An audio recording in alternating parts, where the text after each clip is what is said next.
Saya Pendeta HKBP Paruluhan Resort Parulian di pagi hari ini menyapa Bapak Ibu serta saudara-saudara sekalian. Salam sejahtera bagi kita semua. Sebelum kita mendengar dan merenungkan firman Tuhan di pagi hari ini, marilah kita berdoa. Berfirmanlah ya Tuhan, hamba-Mu siap mendengarkan dan melakukan firman-Mu. Amin. Firman Tuhan yang menjadi sumber kekuatan dan sukacita bagi kita dalam melaksanakan aktivitas kita satu hari ini, Kamis 27 Januari 2022, tertulis dalam kitab Roma pasal 8 ayat 1, demikian bunyinya. Demikianlah sekarang tidak ada penghukuman bagi mereka yang ada di dalam Kristus Yesus. Keselamatan bagi yang percaya Kristus Yesus. Saudaraku yang terkasih dalam Kristus Yesus, ketika seseorang diperhadapkan ke meja hijau atau ke persidangan dengan tuntutan hukuman mati karena tuduhan akan perbuatan jahat yang dilakukan, namun hakim menyatakan bahwa seseorang tersebut tidak bersalah dan dibebaskan dari semua tuntutan hukuman. Apa artinya bagi kita perkataan hakim tersebut? Sebab konsekuensi dari dosa adalah hukuman dan kematian, dan seharusnya konsekuensi tersebutlah yang menimpa manusia itu yang hidupnya telah kehilangan kemuliaan di hadapan Tuhan. Namun manusia itu bebas karena Yesus Kristus yang mati di kayu salib di Golgota. Bebas dari hukuman memang sangat berarti, saudara-saudaraku, tetapi tidak terlalu berguna kebebasan tersebut apabila orang yang bersangkutan itu tidak mengalami perubahan di dalam hidupnya. Kuasa dosa yang memperbudak manusia telah dipatahkan, dan pemerintahan Allah yang seharusnya berkuasa di dalam hidup kita, di dalam hidup orang-orang yang percaya kepada Yesus Kristus. Saudara yang terkasih dalam Kristus Yesus, ada di dalam Kristus Yesus itu artinya bahwa seseorang itu tidak hanya menyatakan percaya kepada Yesus Kristus dengan mulutnya, tetapi seseorang itu juga di dalam hidupnya sehari-hari nyata kesaksiannya dengan melakukan apa yang menjadi kehendak Kristus Yesus.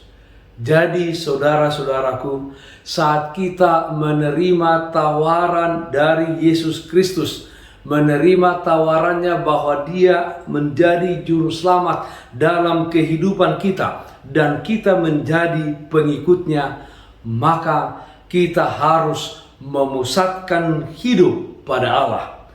Sehingga kekuatan terdalam yang menggerakkan sikap dan perilaku kita, yaitu orang-orang yang beriman kepada Yesus Kristus, bukan lagi sifat dosa, tetapi sifat yang baru, sifat dari Roh Allah.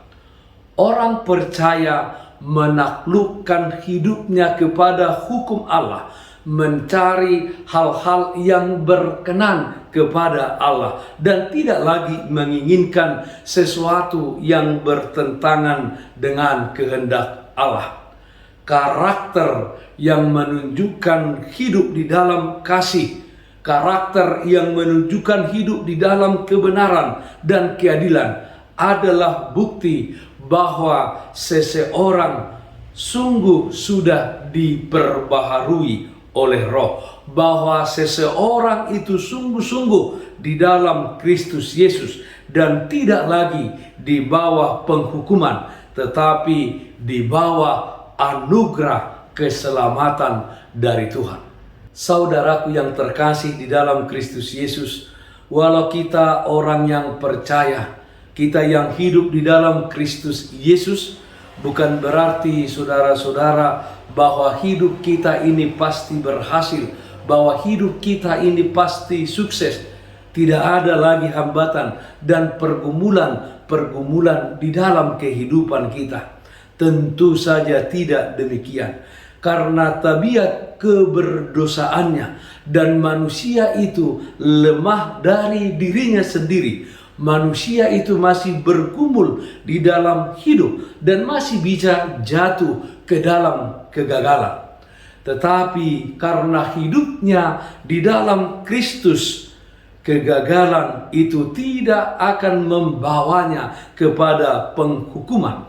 Tetapi kasih dan pengampunan Allah yang akan mendorong seseorang itu untuk bangkit, kembali belajar hidup mengasihi di dalam Kristus, dan tetap semangat untuk menggapai masa depan. Kita harus menomorsatukan kehendak Allah dalam setiap pilihan yang kita ambil, dan kita hidup menurut roh, bukan menurut daging. Keselamatan bagi orang yang percaya Kristus Yesus. Amin. Mari kita nyanyikan Bukuende 443 ayat 3, Dung Tuhan Yesus. Hibul ma'ahu Yesus diho, sonang rohaku tarapuldo, mian diau ma ban hatami, pai madas au tulabung mi, tabaritahon holong nai, di dia Tuhan tu dosoni, tuk manupai tarlobida, sasada Yesus pinujima. Marilah kita berdoa. Terpujilah namamu ya Allah Bapa dalam surga, yang menyertai dan memelihara kehidupan kami hari lepas hari. Tanpa Tuhan kami tidak akan dapat menjalani kehidupan kami di tengah-tengah dunia ini yang penuh dengan pergumulan hidup dan juga kesusahan, bahkan penderitaan. Yalah Bapa dalam surga, yakinkan kami Tuhan bahwa Tuhan telah menyediakan keselamatan bagi kami, orang-orang yang percaya kepada Kristus Yesus, sehingga kami bersungguh-sungguh melakukan kehendak-Mu, melakukan yang sesuai dengan firman-Mu. Ya Tuhan, kami memohon yang sakit dimanapun saat ini berada, Tuhan memberikan kesembuhan. Bagi orang yang berduka dimanapun juga mereka berada, Tuhan memberikan penghiburan. Dalam satu hari ini, kami serahkan kehidupan kami hanya ke dalam tangan pengasihan-Mu saja. Dalam nama anak-Mu Tuhan Yesus Kristus, kami berdoa, terpujilah namamu.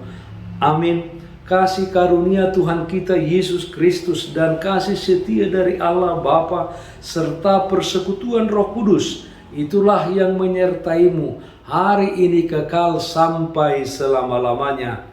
Amin. Bapak Ibu saudara-saudara yang terkasih, taatlah akan protokol kesehatan.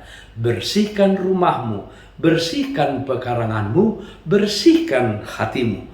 Tetap berdoa kepada Tuhan, sumber berkat dan anugerah di dalam kehidupanmu. Salam sehat, tetap semangat. Tuhan Yesus memberkati kita semuanya. Shalom.